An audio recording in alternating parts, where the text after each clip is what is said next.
Humans have time and again been collectively wrong. People once believed that the sun revolved around the earth, that light always travels in a straight line, and that the earth was flat. Believe it or not, some people still do.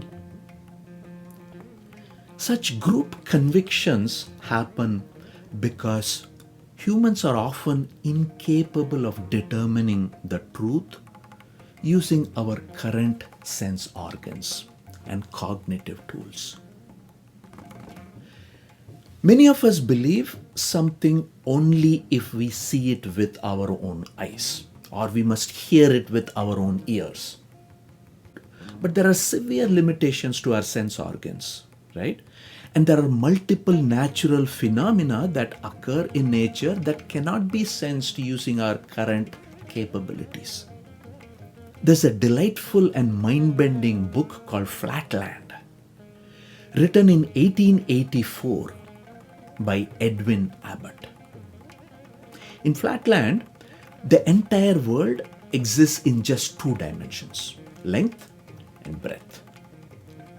The citizens are all geometric shapes, lines, triangles, squares, polygons, circles. They live on a flat plane.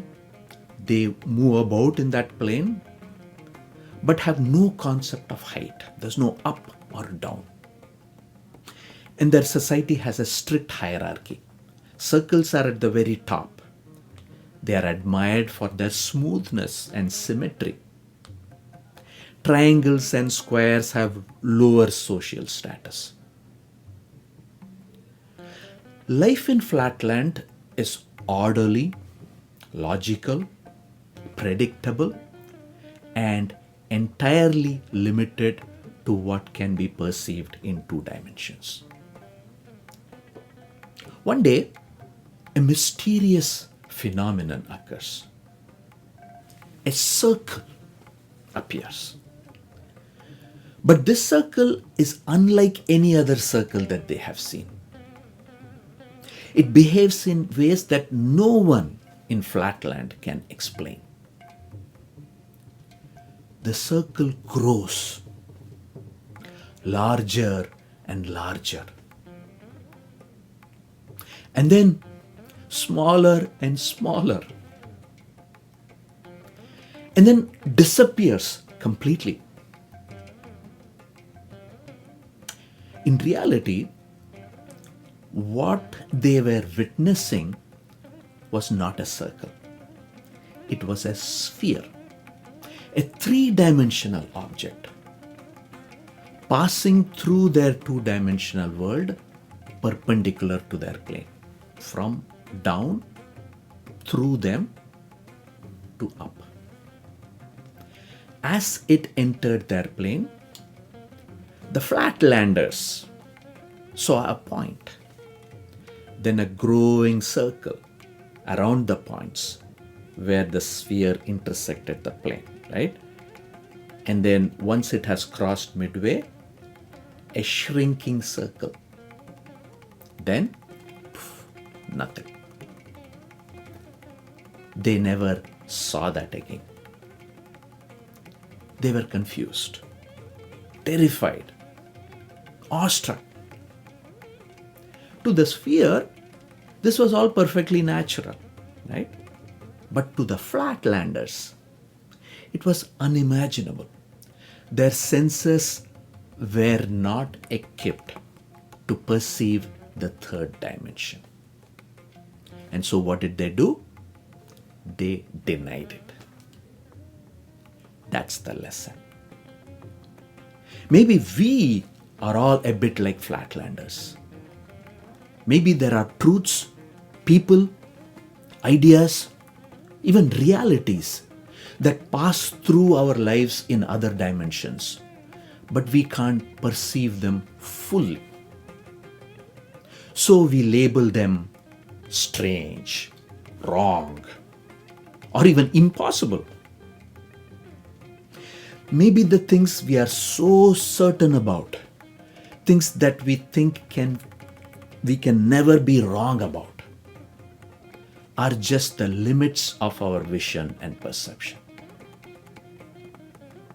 Okay, let's say I have convinced you on why you could be wrong and how the I could be wrong mindset change can help your growth. Let's say I've convinced you of that. How do you bring this into daily life? I use something I call the 70-30 rule. Whenever I'm sure of something, I say, there is a 70% chance I'm right and a 30% chance I'm wrong. Whenever I'm sure about something. Will I enjoy this vacation? 70% chance. Is my phone going to break tomorrow? 30% chance. If I hop on a car and start driving, will I get into an accident? 30% chance. Or even, will I wake up tomorrow? 70% chance. I give it 70 if I think it's more probable, 30 if it's less. So, 30% chance that I am wrong means that I expect to be wrong roughly once every 3 times. That might seem large, but that number doesn't matter. Keeping that possibility open opens up your mind. It keeps you curious. It makes space for learning. It allows you to have meaningful conversations with people you disagree with, since you are giving them a 30% chance to be right on matters that you believe in. You will begin to see that people enjoy talking to you more and more. Let's push the envelope. I will make a series of statements. Try to give it a 70% chance or a 30% chance. Okay? Let's get started. Either 70 or 30, nothing else. Okay? What is the chance that God exists? 70 or 30? My husband loves me. 70 or 30? BJP is better for India than Congress. 70 or 30? I have done a good job raising children. 70 or 30? I am a good person. 70 or 30? Are you able to say only 70 or 30 in all these things? Or are you stuck at 100% or 0%? Now, some might still be uncomfortable with this idea. Wait, you are saying it's okay to be uncertain even about the existence of God? To me, it's okay. And if you believe in Hinduism, uncertainty is not just okay, it's even sacred. Let me take you back to one of the oldest hymns in human history. The Nasadiya Sutta from the Rig Veda, composed over 3,000 years ago. This is not a hymn that says believe. It's a hymn that says we don't know. Let's listen. Ko adha vedaka iha pravochat kuta ajata kuta iyam visrishtihi arvak deva asya visarjanaya atha ko veda yata ababhuva iyam visrishtiryata ababhuva yadi va dadhe yadi va na yo asyaadyaksha parame vyoman so angaveda yadi va na veda. Who truly knows? Who can declare it here? What's the origin of creation? When was this born? Even gods came to existence only after creation. Then who can tell from where this came to be? This universe came to be. That out of which this creation has come into being. Whether it upheld it or it did not. He who is the Lord of all this in the highest heaven, surely he knows it. Or maybe even he doesn't know. That's the Rig Veda speaking, not an atheist, not a skeptic, the sacred scripture itself. It does not punish doubt. It poetizes it. It says, even God may not know where all this began. What a radical idea. And what a humble one.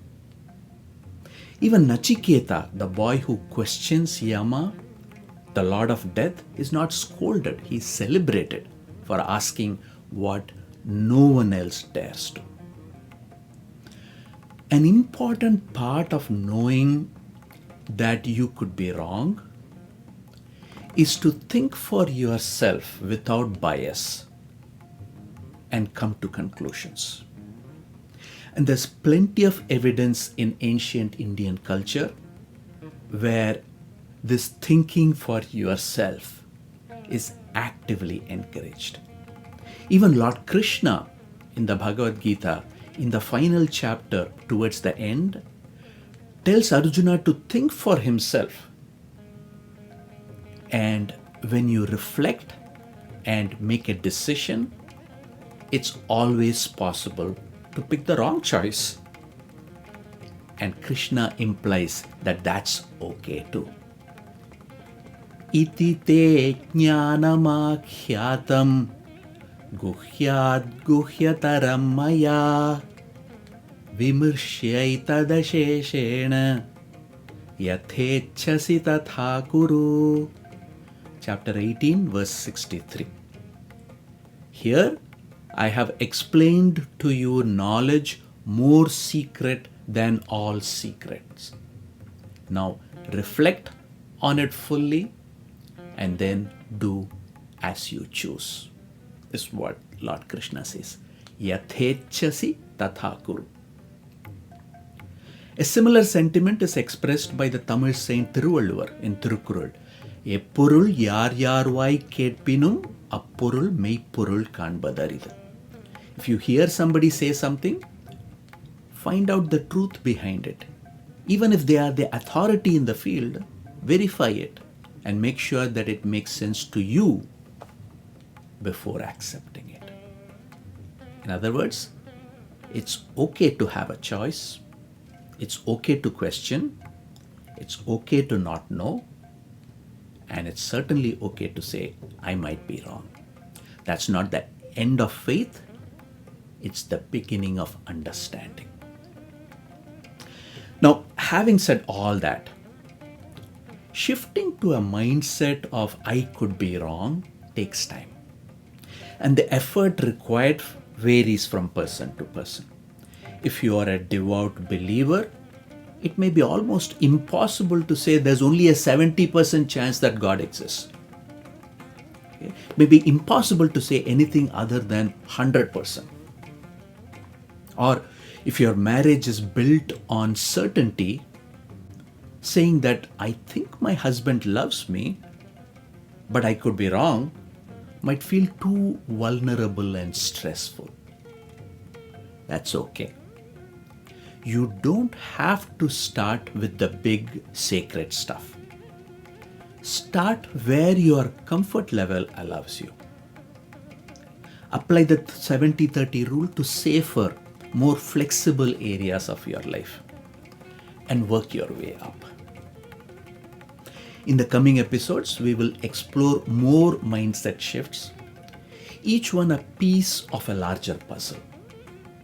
And when they all click together, I expect you will see a profound change in your worldview, in how you relate to others and how you understand yourself.